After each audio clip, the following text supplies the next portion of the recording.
The views and opinions expressed in this podcast are those of the individual co-host and do not reflect the official policy or position of the Firearms Radio Network and or their employers. Viewer discretion is advised. This is especially true on our live shows.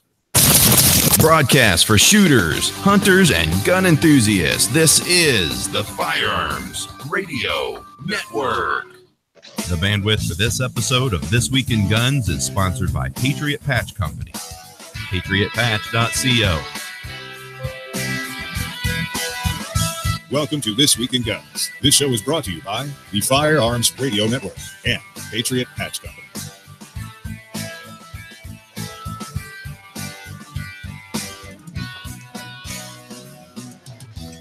And this show offers commentary on the latest firearms industry news, information, and buzz. I'm your host, Sean Herron, and it is my pleasure to introduce our panelists this week. That was a really long pause. My microphone accidentally muted itself somehow. First up, we've got historical firearms researcher and host of CN Arsenal's Primer, Small Arms of World War I series. Please welcome back Othias. What's up, man? How's it going, Sean? Good, man. Glad to have you back. Next up, we've got host of the Firearms Insider Gun and Gear Review podcast and owner lead instructor at Contextual Defense and Consulting, Zane Mangillo. Welcome back. Thanks for having me, Sean. Absolutely, man. Glad to have both you guys here. Also glad to have our advertisers, the Patriot Patch Company. I just got my back-to-back World War Champs patch from them in the Patch of the Month Club. And honestly, it came in while we were in Texas at the NRA Annual Meetings 2018. So when I got home, went and got the mail, it was in there, and I was super, super excited about it. If you don't collect patches, I know you wear t-shirts. Go check those out too. PatriotPatch.co. Sign up for the Patch of the Month Club, get a t-shirt, and just definitely check them out. I think they'll have something that you'll like. And next up, Manticore Arms. Got to hang out with them. We did a white cake social hour with them at the NRA annual meetings. They had a great booth, really awesome booth, lots of cool stuff. They just announced their field gear line, which is pretty cool. Subgun mag pouches and carriers, all kinds of good stuff like that. But also, the transformer rails. Those are my favorite. Those are absolutely an easy upgrade for your AR-15. So just go check them out. Manicorearms.com. Coupon code TWG10 gets you 10% off your entire order. And let's go ahead and get into the stories. Oh, before you do that, you were just pushing for Manticore Arms. I have a story about them right now. I want to hear it. Sven and I are working together to hopefully recreate a original trench prototype shotgun.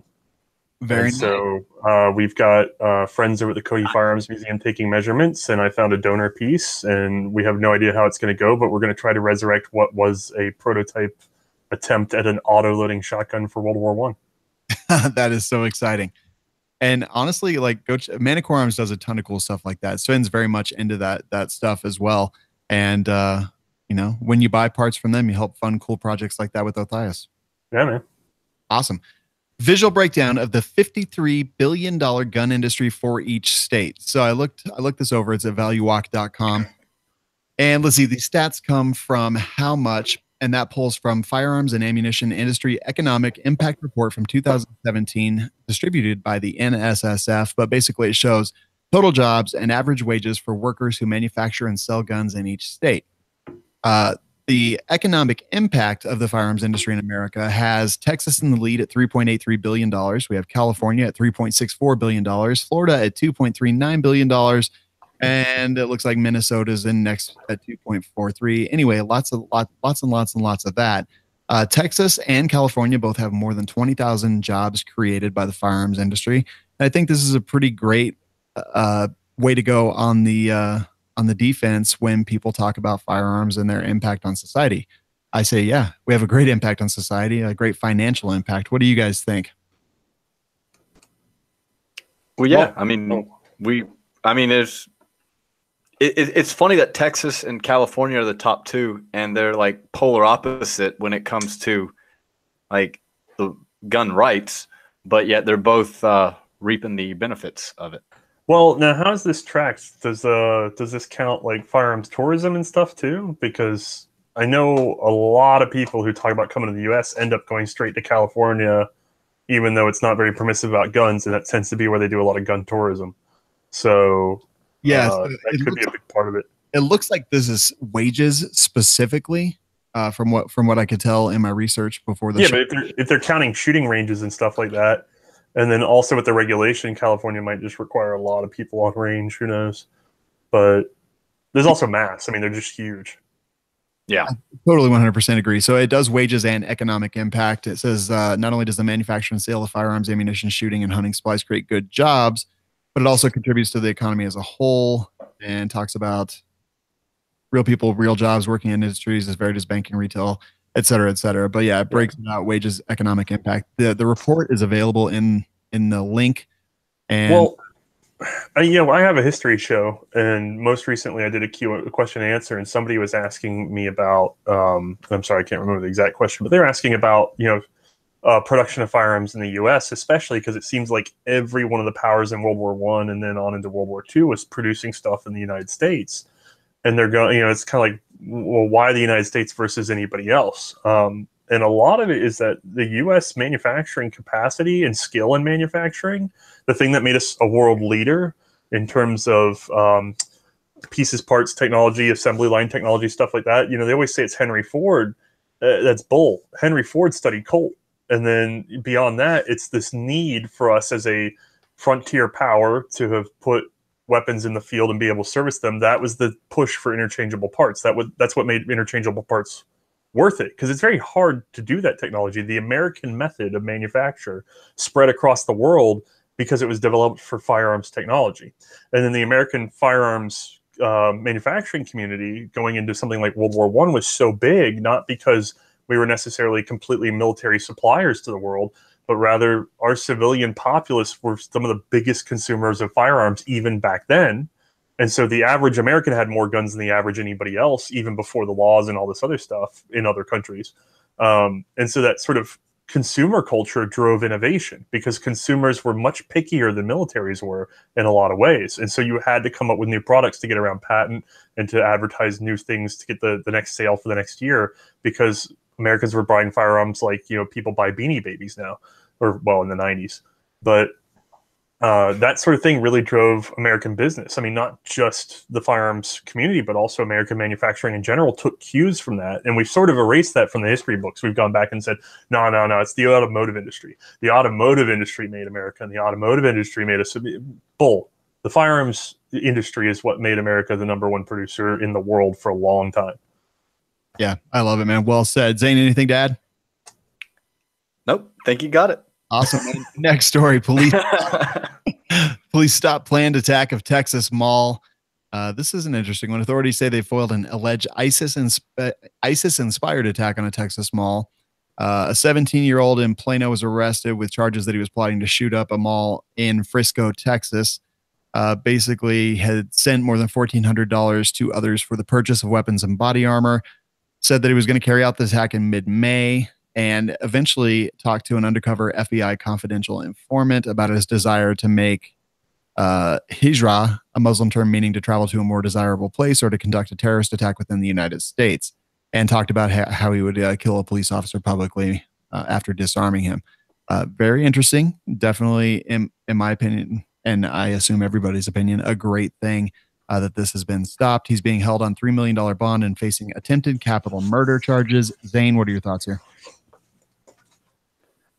Well, I mean, good on law enforcement. It's this one. I'm always skeptical when they say that they foiled something, because my first thought is, okay, whose rights were violated? Because typically that's what happens. But this one doesn't look like any of that. It looks like this dude was a legit bad guy, and he was stopped ahead of time. I'm just curious. They said he sent like $1,400 to people for weapons and body armor. What kind of weapons and body armor? Because that's not a lot of money. Like, okay, cool. That's I think even my cheapest AR is worth more than that. To be fair, did it say who he sent it to? Because that could have been a sting itself. Like, it kind of depends. Yeah, totally. Unclear at this point, but it does appear like he was doing that. And Zane, I'm 100% with you. Whenever they say something like this, I'm like, okay, cool. We're infringing on people's rights, and that's how we did this. To be fair, if you want to be able to tell the difference between one of these like puffed up pieces or, actually catching someone, to my mind, whenever I look at them, if they don't start like pulling out weird stuff, like if they're not just like, we found 1,000 rounds of ammo, or they got the pictures of them brandishing some squirrel gun or something, right? Then that usually, like, that's a big indicator that this is just one of those puff pieces and they've just run somebody into the ground. Whereas something like this, where they go, yeah, we stopped something, you should know it. And then people are going, can we see any pictures? And they're like, no, not really. That's usually actually weirdly when, like, the least transparency is usually when they've done the most good. And so I'd rather err on the side of celebrating a law enforcement victory, because, you know, we're always so quick to point out where they missed a million times that this person or that person was dangerous. But hey, they got one. Good. Keep doing that. Totally agree. Next story, students stage Pro 2A walkouts across the nation. Thousands of students across the nation walked out of class on Wednesday in support of the Second Amendment. In Kansas, more than 100 students did it. Looked like it lasted for 16 minutes, started at 10 a.m. on May 2nd.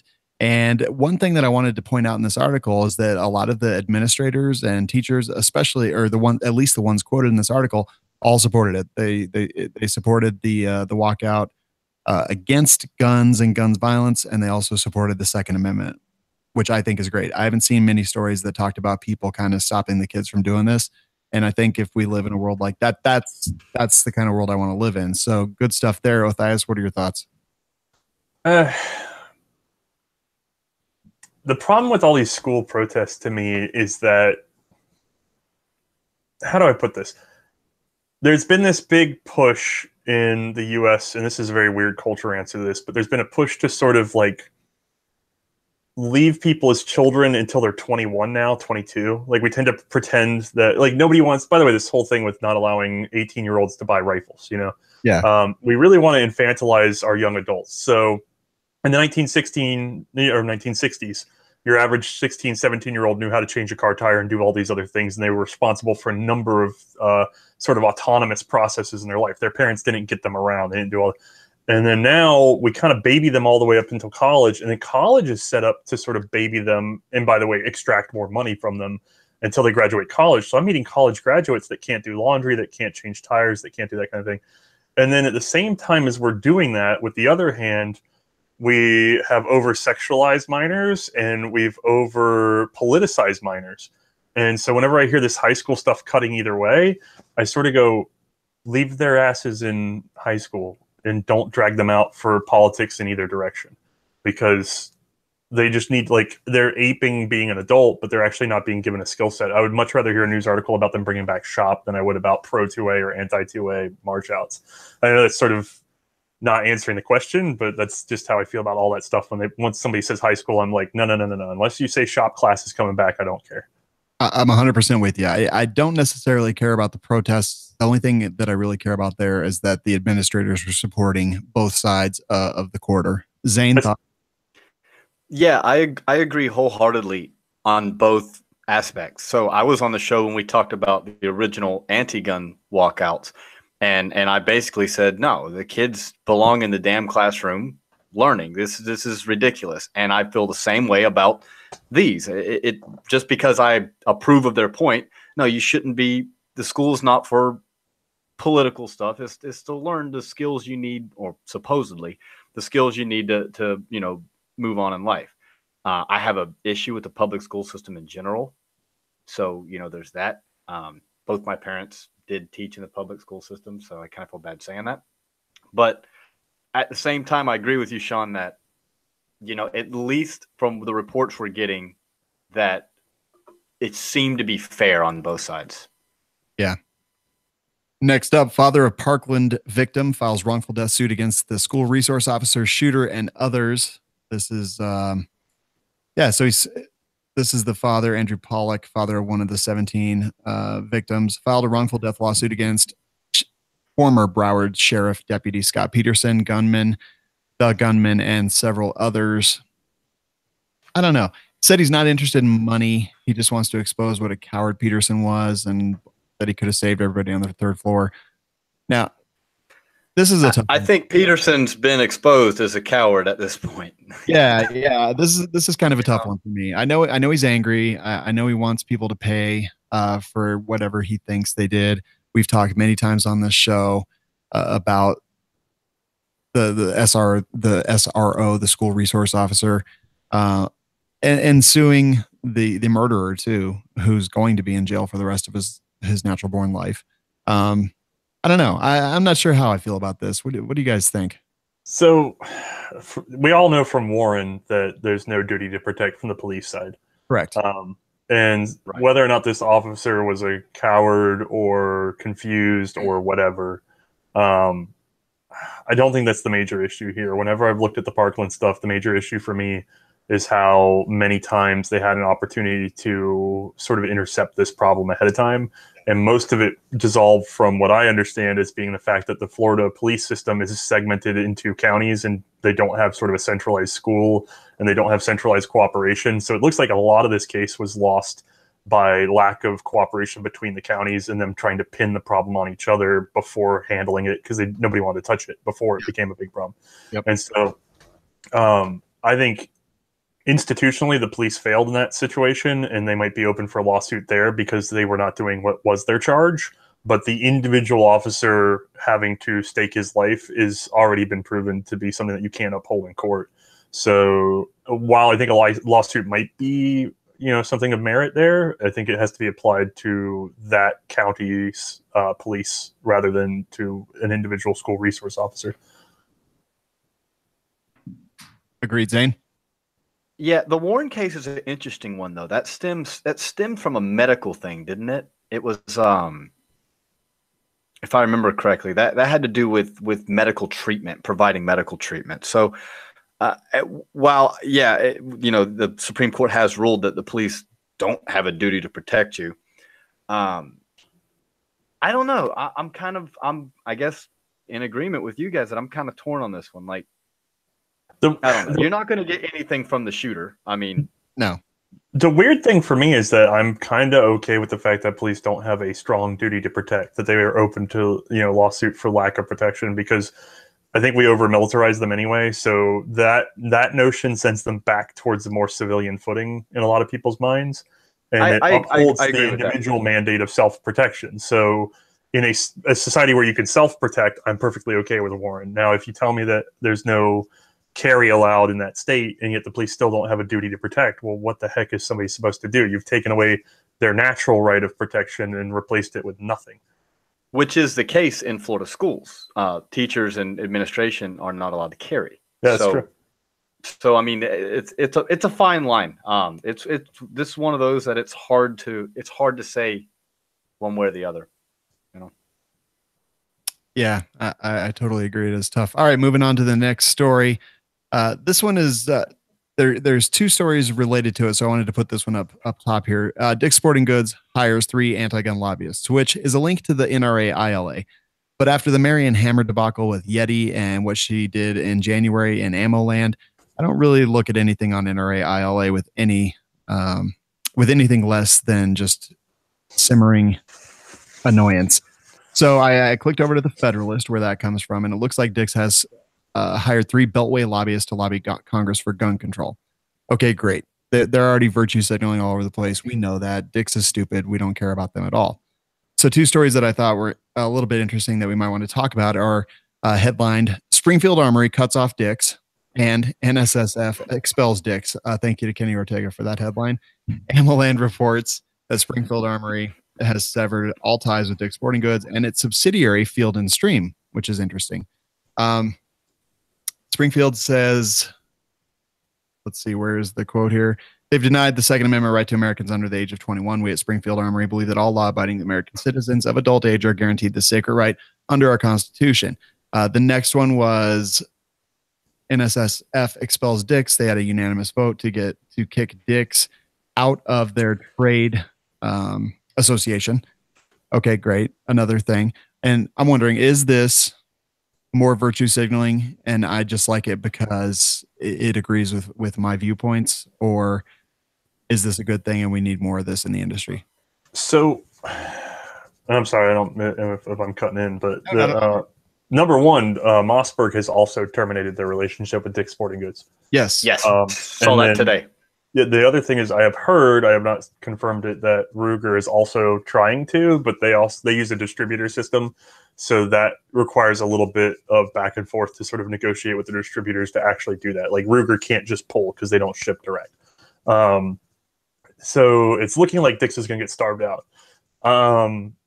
From my perspective, I I would be in agreement with all measures by producers to prevent normalization of gun control features.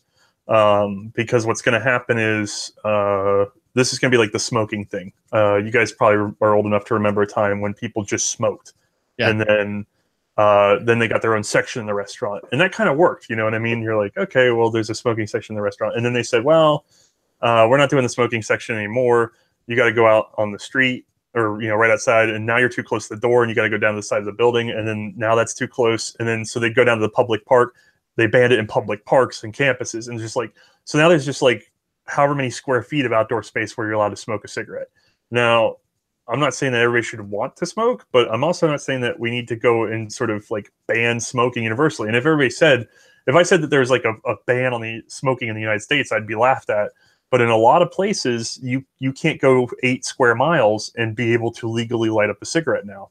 And so the problem is that's what we're afraid of when it comes to gun control. And you can say that's not going to happen, but we've seen it happen. We've seen it happen with other products that aren't even that dangerous because people, when you nickel and dime it like this, people don't really understand that you've effectively made a blanket ban. And so I'm understanding why there's really not a lot of patience for even minor adjustment from resellers because they do not want to normalize any behavior because then it'll come nickel and diming until it's too late. Very well put, Zane. Yeah, I agree with all that. The one thing I would add is, are we just going to forget that just over a year ago, Springfield basically supported gun control measures in Illinois because they got a carve out for themselves? They are absolutely hoping that you forget that. Yeah, I was so hoping that someone would bring that up because it was my next point. Yeah, no, I mean, and good on them for what they're doing now. And I don't think, Sean, I don't think it is virtue signaling as much. I think it is, but at the same time, it by definition, it is. You're right. I'm gonna backtrack on that a little bit. It is, but at the same time, it's different because there's money involved.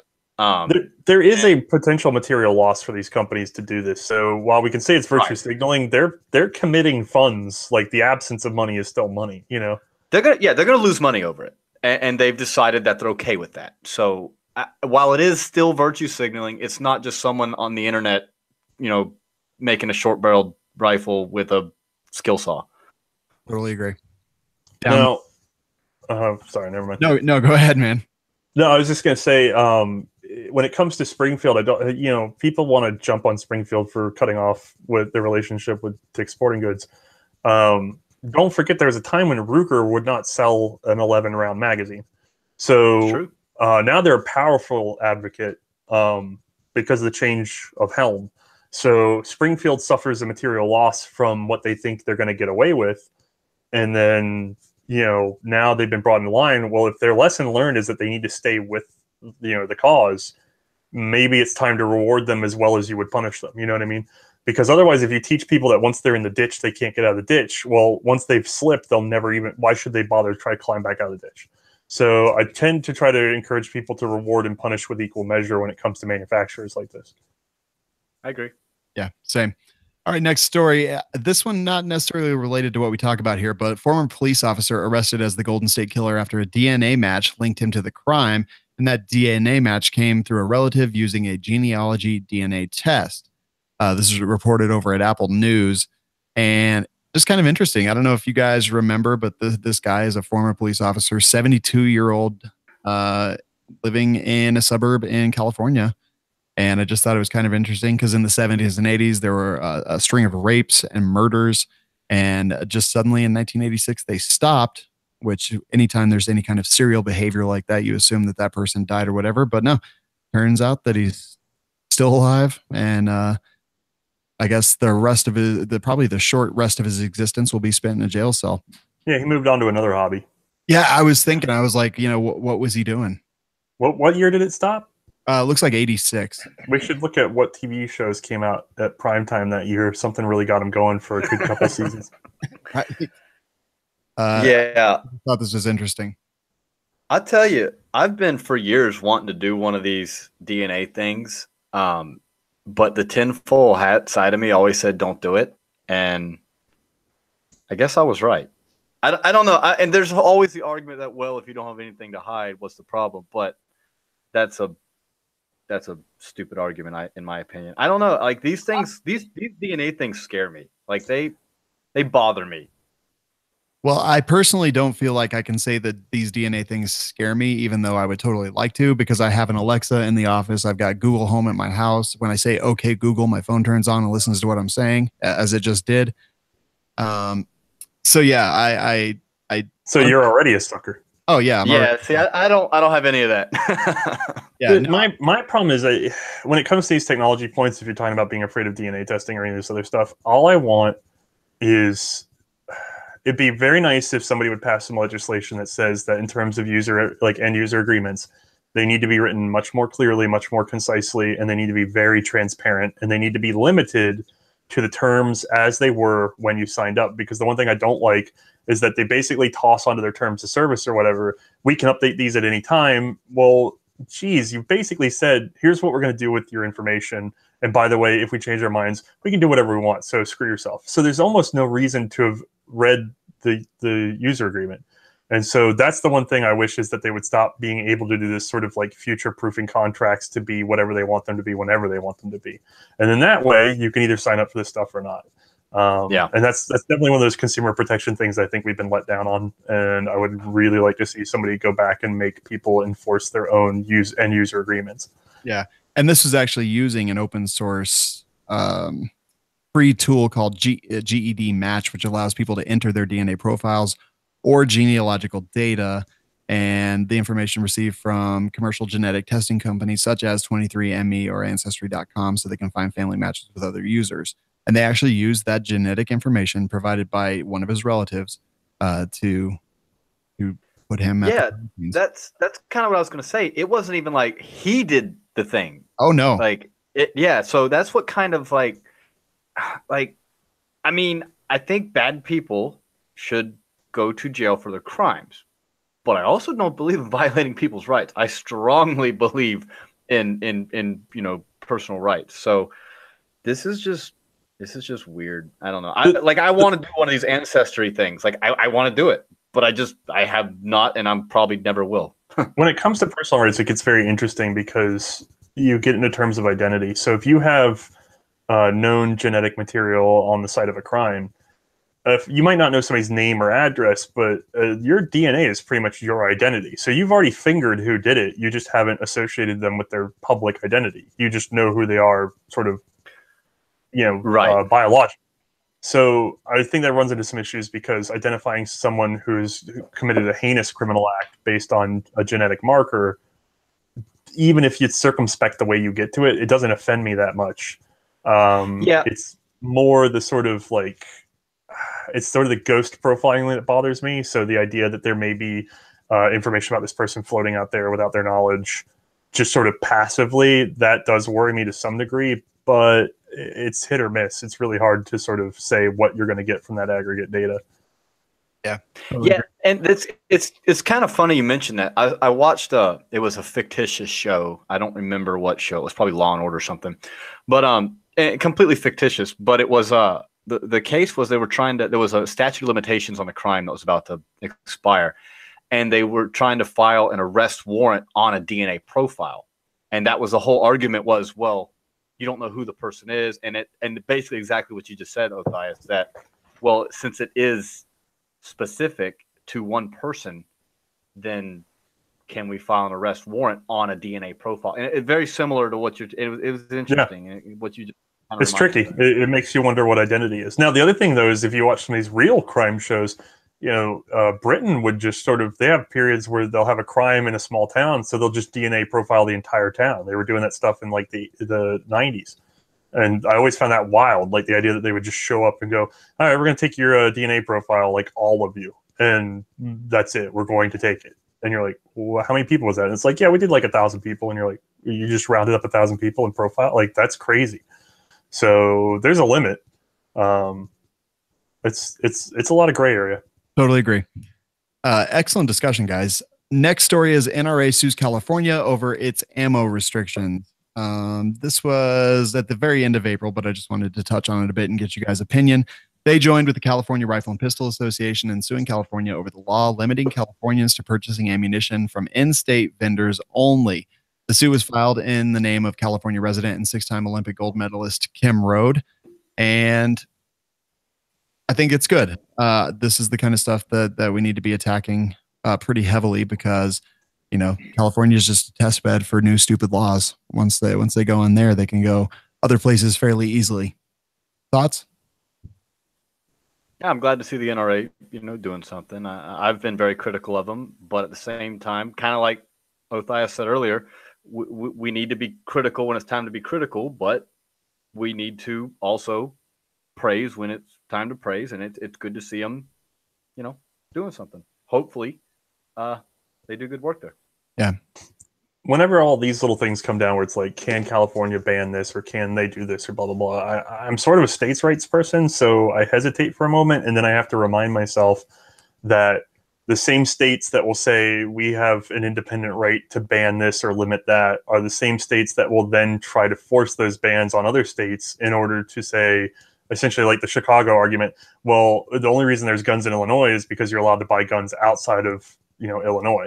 And so my problem is that it's like, yeah, we're an independent state. We can do what we want. But we also want you to do what we want. So we're going to, wield federal power at any state that disagrees with us. And so I'm going, which is it? Do you want to have your independence to make these decisions? Or do you want to have the federal government come in and enforce the rights? Because according to the Constitution, as it is written, you guys are well outside of the Second Amendment. That's just how it is, like just on paper. And you can say that in this court or that court, in this opinion, that opinion, that's fine. If you're being an originalist, a lot of states are, flagrantly positioned against a number of the things in the Bill of Rights. And I'm not even talking just about the second. There's a lot of limitations on the fourth that we just sort of put up with too. Yeah, and let's not even forget that there's states that even go against against their own laws, or parts of states that go against their own laws. For example, Illinois has laws against preemption, yet there are places, I don't even remember the name of the stupid little burg or whatever it's called, that said, AR-15s are now completely illegal here, even though Illinois state law says that they can't do that. They're pushing hard here in Florida to get rid of our preemption statute. Oh, yeah, the whole thing is interesting. And then, by the way, not even related to guns. When you're talking about California, I had some friends tell me that they're out there, they got a speeding ticket or whatever. You have to go to the court, and before you can get to the trial or whatever for your speeding ticket, you have to pay the fine before you can see the judge. And then if you're quote unquote innocent, well, then they refund you that fine some months later. And I'm going, that's insanity. You have to pay despite not being ruled guilty. Like that's, and I was telling them, because they were telling, I said I had to go to court, and they're like, oh, you got to pay up front. And I said, no, I go in there, and after the judge says something, then I get to pay or not pay. And they're like, wait, what? You don't have to pay ahead of time. And I'm going, which country are you guys in that you're sort of like preemptively guilty and then you're refunded if you're innocent? That's insanity. Yeah. I recently did an interview on Gun Funny with John Napolitano of New York, who basically was accused of, domestic violence, even though there was no evidence. The cops never filed a police report. No one went to jail. Basically, he just changed the Wi-Fi password, and she called the police. Well, that was great. He never got charged with anything, never did anything. But then it turns out that the pistol licensing board found out about it, took away his pistol license, which basically means that he can no longer have or own guns in the state of New York until this is figured out. He said, okay, great. Let me go ahead and, what do I need to do to prove that I'm not guilty of this? And they said, well, there's nothing. There's just no due process. It was like talking about someone in a communist country and talking to someone from a communist country. It didn't even seem like we were in the same United States. Yeah, it's insanity. And by the way, bureaucracy is the easiest excuse, because each individual in the chain says, hey, I don't make these decisions. And then that's the way your rights get eroded, is that you just have a million people doing that. And I try to get a refund from a big company. It's the same problem. And it's just, how frustrating it is, but imagine that it's your rights on the line and not just some cash. Pete Brownell steps down from NRA post. NRA names Oliver North his successor. When I first heard this, I said, what the heck is going on? I almost just cussed. I'm not going to lie, but I caught myself. This is, wow. I don't know. This is loaded in a million different ways. I want to hear your thoughts on this. Zane, why don't you kick it off for us? So I thought Pete Brownell was a good. So let's just start by saying that the president of the NRA is a powerless position. It is, everyone knows who runs the NRA, and he needs to go. And let's call that out. Executive Vice President Wayne LaPierre. Yeah, Wayne LaPierre, and he needs to go. So the president is kind of a powerless position. What it looks like to me. I liked Pete Brownell. I like Pete Brownell. I've never met the man, but I like Brownell. I think it's a great company, and he seems to have a good head on his shoulders. Seems to care about all gun owners, whatever the case may be. I don't know a lot about Colonel North or Oliver North. I don't know why he's still using his rank. He's a civilian now, I think, but whatever. I don't know. I don't know much about this guy, but I was upset to see, Mr. Brownell step down, but I also completely understand why he did that, I guess. Yeah. Matthias, thoughts? I just don't know enough about North's current opinion, and that sort of bothers me because, look, he had the scandal. I mean, the Contra scandal, all that other good stuff. But the problem with that is how long ago is that, and where is the man's mind now? There's people who are terrible at one thing that are good at another. And all I need from someone serving with the NRA to do is uphold American firearms rights. I don't need them to be, a bastion of this or even necessarily faithful to whatever. Who cares? All I want to know is, will they represent this one issue to the fullest extent? That is my big concern. Now, if they can be diplomatic about it and have contacts, those are all benefits. But in terms of my judgment, it's only reserved on, will you do this one thing well? The problem is I don't know. Like, I haven't seen an article by him. I haven't seen his opinion written down on anything. I think that you don't watch Fox News because he's been a conservative radio talk show host and a commentator on Fox News for a long time and has actually stepped down from his role there. I also don't watch Fox News, so I agree with you. I have no idea what his positions on anything are. I didn't even know he's still alive. Yeah, well, that's my thing is, it's like I'm plugged into the gun community. I'm not really plugged into just whatever's on cable. I mean, I haven't watched cable in 10 years, so I couldn't tell you who's on Fox News or CNN right now because I just haven't watched either in I don't know how long. And so, granted, I could just be missing it, but I would really like to have seen some sort of touch base with the gun community for somebody who's going to be the NRA president. One that actually has an impact, one that actually trickles down, because, I hear about the Yeti cooler thing. I hear about, the Dick's Sporting Goods thing. I hear about all these little, tribulations, but I haven't really seen his name associated with any of that or anything else that's sort of come through on a bill or anything to that regard. So I don't know. It could be flying right over my head and somebody could link me some stuff later and that'd be great. But short of seeing him in action, I just can't speak to it. It's sort of I don't know. We'll see what happens. Yeah. All right. Go ahead. Oh no, I will say while we're talking about the NRA, if we could just not hear from LaPierre and Nugent every week, that'd be great because it feels like the whole organization is about 30 years out of date. Mm-hmm. I could not agree more. All right. So I know that people don't tune into this show to hear my opinion on things. They tune into the show to hear your opinion on things. But I have some things that I want to say about this that I hope will lead us to some more discussion about this topic. So I've been thinking about this. We did have dinner with Pete Brownell the night before this was announced, and not one word was said about it. He seemed like the normal Pete Brownell that we're always having dinner with. Every time at pretty much all the events we go to, because We Like Shooting has a relationship with Brownell, so we get invited to cool stuff. Nothing was mentioned there, not one thing at all. All of this is 100% speculation, just based on things that I see and me trying to play detective and try to understand when things go weird. So my thoughts are this. Pete Brownell is the CEO of Brownells. He runs one of the biggest firearms, accessories, retailers, online retailers in the world. Right. The NRA is coming out, and Brownells is skewing to a younger demographic because Brownells is no longer your father's gunsmithing tool store. It's now a firearms store. It's every accessory you could possibly imagine, and also gunsmithing tools.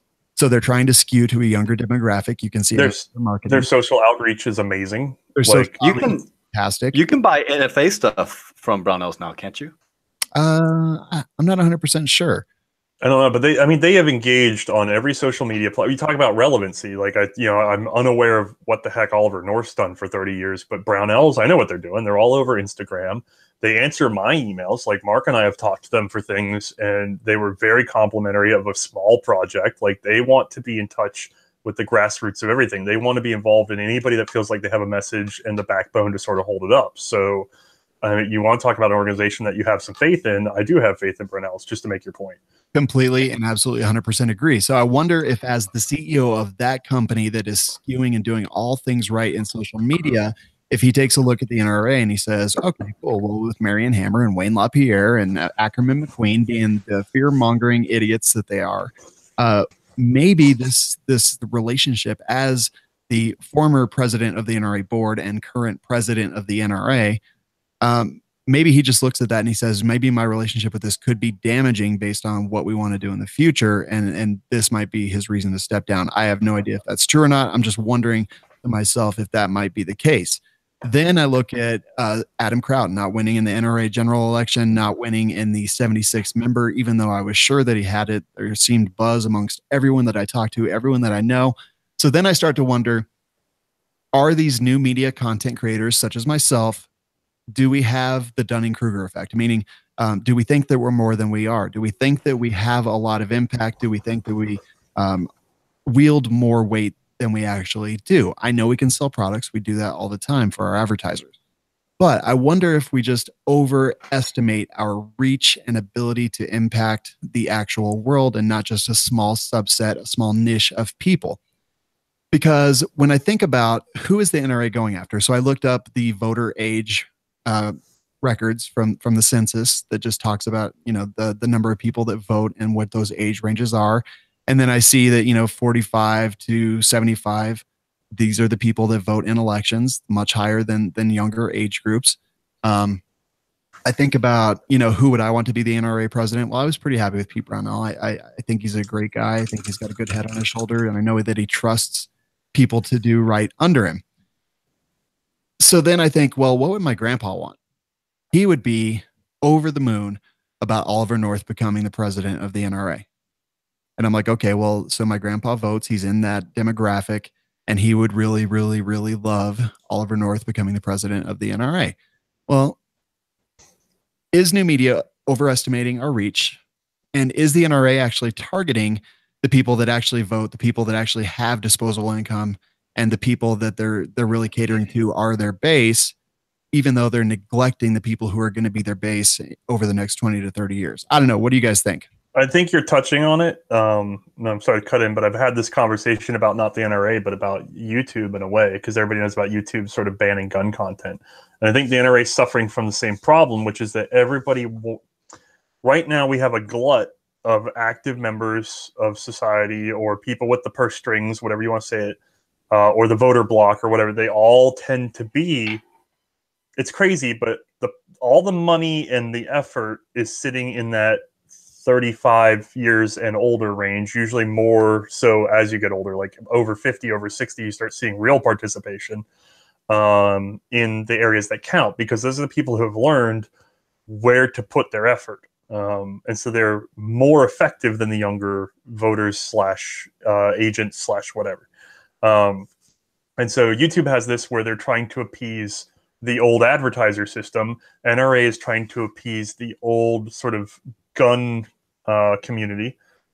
The problem is both of them are sacrificing the next generation to do it. So right now it's money, or right now it's effective. Give it 10 years and it's going to be less and less and less effective, and you're going to have poisoned your brand. At some point, NRA is going to need a very, very, very strong overhaul, or they are going to collapse, because young gun supporters tend to be half supportive of the NRA. They tend to go, I support this part or this, like they think of the NRA in pieces, and that's not good. And the weird thing is, I don't think that they need to do that. I don't think they have to put themselves in that situation. If they were sort of well positioned, they could involve new media and introduce the older audience to new media and try to get the new audience to sort of blend into the old ideals. They would be sort of convincing the new guys and re-educating the old guys. They're not going to try it, though, because what they want to do is hammer what brings in donations. They fixated on a sort of money growth instead of a popularity growth. We saw this. I mean, I'm dating myself, but I remember LaPierre coming out and saying, you know, it's violent video games. Like, violent video games are the problem. And I'm like going, are you insane? Video games is how most people have learned to interact with firearms. Like, how is it that you have a population with a certain low percentage of firearms owners, and the percentage of firearms owners is like nearly doubled? They didn't learn it from their parents or their uncle or whoever. They learned it from something like game culture, and then that got them curious enough to go down to the gun store. And now you're going to crucify what has built your base in some regards. Like, knock it off. That has been my big fear with NRA, is that they're so willing to burn what is going to be the next generation just to hold on to a few more dollars from the current generation. Yeah, and that's going to end up being a problem because younger people aren't joining the NRA, and eventually all those people are going to die off or whatever. And then, you know, and I'm just as guilty of it as a lot of folks my age and younger. I am an NRA member. I'm a life member. And I volunteer with the Friends of NRA organization. So, I mean, I like the organization, but there's a lot of stuff that they're doing that I don't like. And I'm worried that people my age and younger are going to completely discount the NRA, and then we're going to lose the most powerful lobbying voice we have, even if we don't always agree with them. Yeah. So, and here's everything you guys just said leads me to my next point, which is, as this younger new media content creators, cell phone, smartphone, walking around with your face in your phone, which I am fully part of and guilty of. You know, we sit out here and we crow. We say that it's not real activists. The NRA is not real activists. We say hashtag not my NRA. We say things like this, but guess what? The NRA has the demographics of the people who contribute to them. And guess what? If those demographics show that the people who actually give money to the NRA are the people who are 45 to 75 or whatever that age range may be, then guess who they're going to target? Guess who they're going to go after? Guess who they're going to cater their message to? So we have no one to blame but ourselves for the situation that we're in with the National Rifle Association. If we want them to represent us, we need to represent them.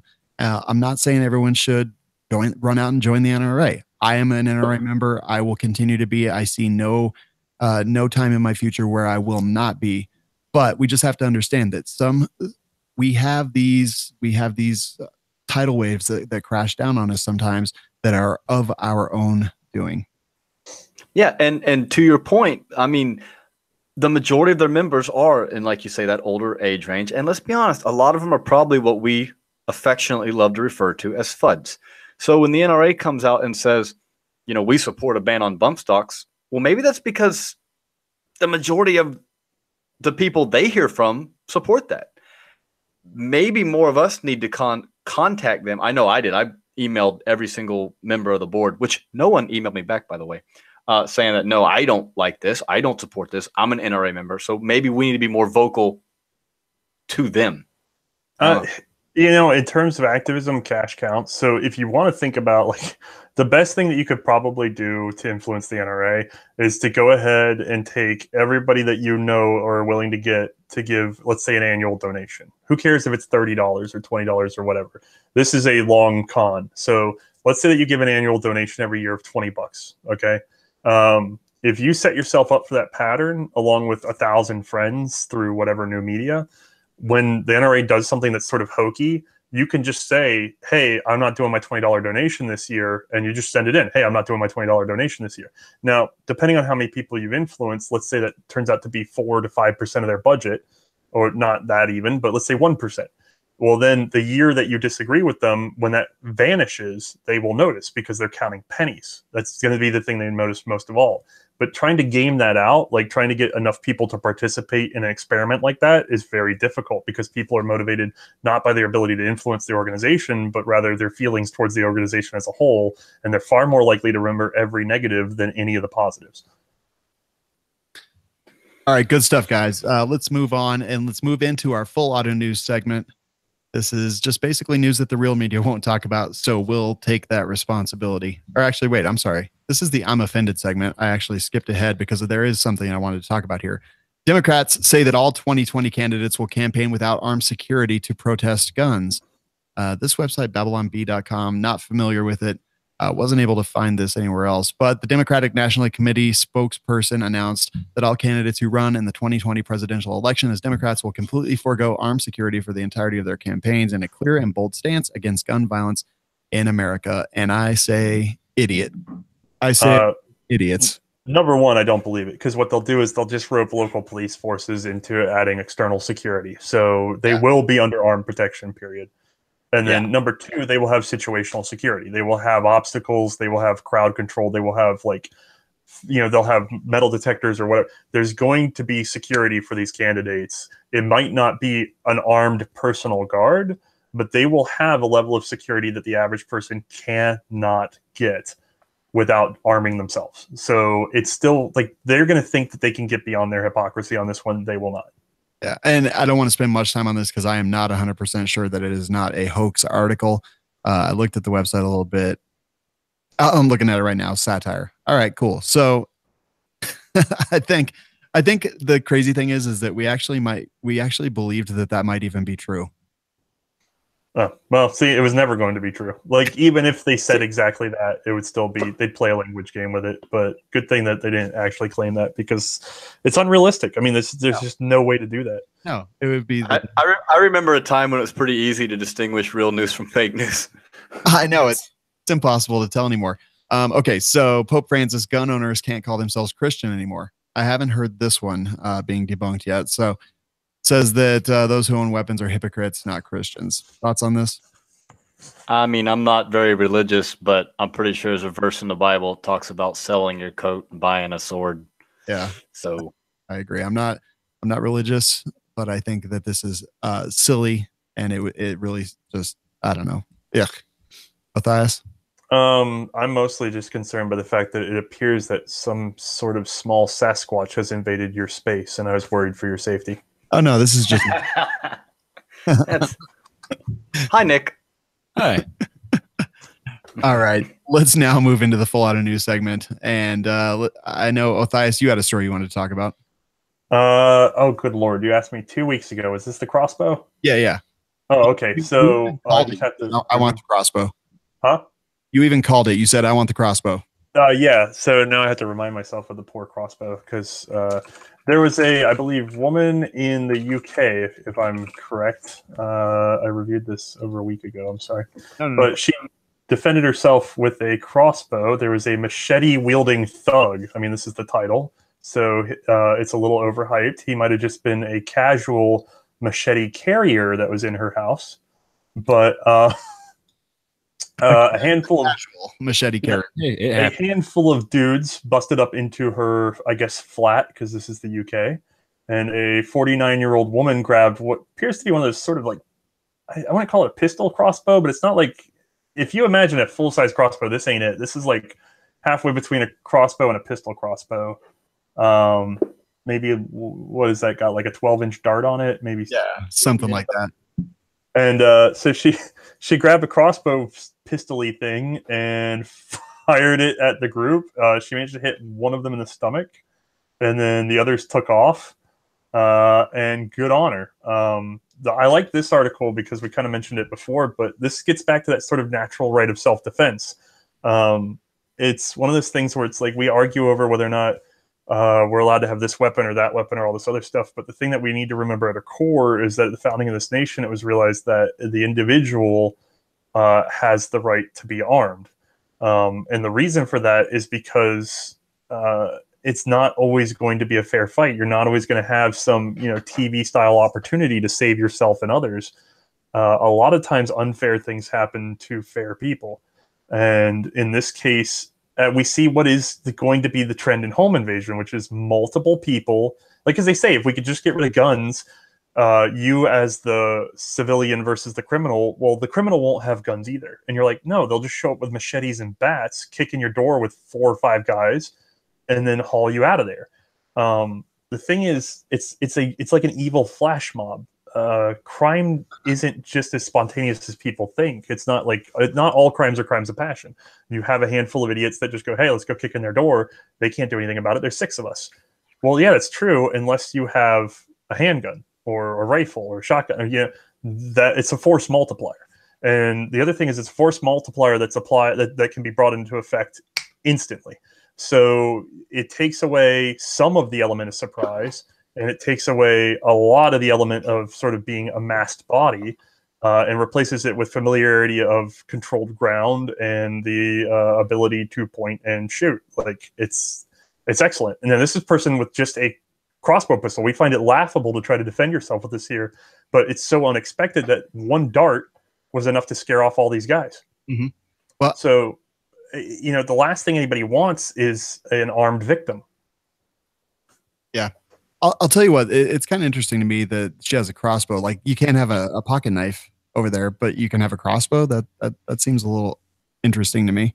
I'm sure it's some regional rule, or there's always some exception for this, that, or the other. Now, the fact that she applied it this way, I wonder if she'll get in trouble. Yeah. They did confiscate it, which leaves her with only a machete, a sword, a hatchet, and a baseball bat. Right. And then they put it in the newspaper that they confiscated. So, they can just show back up and kick her door in a second time. Yep, exactly. Let's see. So I real quick wanted to talk about this mainly because of the headline that Kenny wrote. It's Mole on Labia. Woman pleads guilty to carrying a Kimber in her cooter. And this is over at the Smoking Gun. A lady, I'll say, I don't even know how old she is. She's actually kind of cute. Is lady the correct term here? That's what I was gonna say. I think female, maybe. Yeah, she is a female. Well, 27 years old. Type by clicking on this article. But yeah, she basically put a loaded handgun in her vagina and was caught with it. And man, it's scary yet very impressive. This mugshot looks like she's already over it. Yeah, no, yeah. Deep concealment. No, Deep concealment. No F's given. And apparently it was a Kimber as well, which is even more because we know how those rust. Oh. Nice. I mean, that's a hammer fire pistol, and I just like the pinching. Like, that's all I can think about. Like, it's just the risk for pinch is so high. I know. I'm just like, how far can I take this? Was she cocked and locked? I see what you did there. These are all, what you did there. They're all appropriate firearms terms. Anyway, before I get in trouble, we'll move on from that one. Zane, you had a story you want to talk about. Yeah, so as much as I'd love to talk about the woman who cut off her boyfriend's penis, I am contextually obligated to take any Florida man story that ever arises. We're going to talk about Florida man accidentally shoots wife twice. Well, so the headline's a little misleading, obviously. So it wasn't like obviously it was an accident, it was negligence. So to summarize the story, guy hears a strange noise, goes and looks, doesn't find anything, goes to bed. Later on, wife gets up, goes to the restroom. As she's coming out of the restroom, he assumes she's an intruder and shoots her twice. So assuming all that is true, and that's not his cover story, this is a good time to remind people that if you're going to use a gun, the safety rules always apply to include being sure of your target. So if you're going to have a gun, you might want to have a light. Yeah, totally. So she got up to go to the bathroom using her cell phone as a light, opened the bathroom door, woke him up, and he just blasted twice and hit her. And I will say that not only was it negligent and incredibly irresponsible, but he also sucks because she went to the hospital with non-critical, non-life-threatening injuries. Non-life-threatening injuries. So he's a terrible shot also. So. Or he just uses a 9mm. Oh, here we go. Hey, Vagina Lady had a 45, right? I think so. I don't know. I saved that article for later. I've still got it up here. Hold on.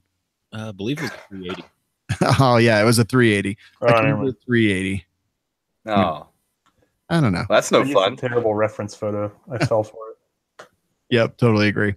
All right, good stuff, guys. So once again, a reminder to go check out Patriot Patch Company, join the Patch of the Month Club, buy t-shirts, cleaning mats, all kinds of other cool stuff that they've got going on over there. My Patch of the Month Club this month actually had a magnetic patch strip, patch wall. that you just put on your fridge, and then you can put patches on it and change them out. Oh, that's awesome. Yeah, I was super impressed. And also Manticore Arms. Again, check out their new field gear. Check out Manticore Arms t-shirts, muzzle brakes. They've got just about everything. AK, AR-15, what is it? The Stin, the AUG, Tavor, X95. They make parts for all kinds of cool stuff. If you've got guns, they've probably got stuff to make your guns cooler. Coupon code is TWG10 at manicorearms.com. Now, Othais, remind us where they can find you and what you've been up to lately. They can find me on YouTube usually for the moment. I recommend just doing World War I primer. That's the easiest way to find us versus trying to spell C and Arsenal. And we're just making our way through World War I firearms still. So we celebrated 75 episodes. I just did a big Q&A to buy myself a little time to get ready for the next big pile. But we are getting into the more rare and difficult every day because we are working from a diminishing list to try to go down every single firearm that we can lay our hands on from World War I. And the ones that we can't actually get into the video, we're going to try to get wrapped up into a book. And then I've even started talking to illustrators about possibly doing a secret weapons book so that we can get the stuff that we can't even photograph. So I'm trying very hard to dismantle the entire Great War to the best of my ability. That's awesome. I saw you also contributed your talents to something with Taufledermaus. Oh yeah. I guess wow, that's still a minor project at the moment, but yeah, we are looking at doing a poster for Taufledermaus. So we've knolled out a bunch of the stuff he shot. So stay tuned for that soon. We're still in final approval, waiting on the test prints to get over to him. And yeah, I've got all sorts of weird side projects now. I've got stuff from Ian sitting over with Mark that's getting worked on, and all sorts of goodies. All right, very cool, man. Go check it out. Primer WW1. Look for that. Look for Othais. He's an awesome dude. We missed him at the NRA. I didn't put my I had no time, and then of course everybody showed up for this NRA show, so I was like, oh great, thanks guys. Exactly. Zane, remind us where they can find you and what you've been up to lately. You can find me all over the internet. We just recorded over at Gun and Gear Review. We recorded episode 226 last night, where we talked about a stripped lower that takes P226 magazines. You know, because it's hard to find things around 226, so it's interesting. Also, just got done with a review on a holster. I've been doing all kinds of stuff over there. You can find us at firearmsinsider.tv, at Firearms Insider on Instagram and Facebook, and I'm also pretty active in the This Week in Guns Facebook group. I'm always posting in there and talking crap. So, all right, man, love it, and thank you guys very much for being here. Always a pleasure. You can leave us feedback, iTunes reviews, Facebook comments, YouTube comments, wherever you prefer. We love it when you leave us iTunes reviews, so please let us know what you think. And if you want us to improve in some way, just go to firearmsradio.tv and click the Contact Us link. That'll go directly to me, and I will respond accordingly. We truly appreciate everybody that listens, appreciate our advertisers, sponsors, and especially our panelists. They make the show great. This Week in Guns is produced by Kenny Ortega and is a production of the Firearms Radio Network. We will see you next week.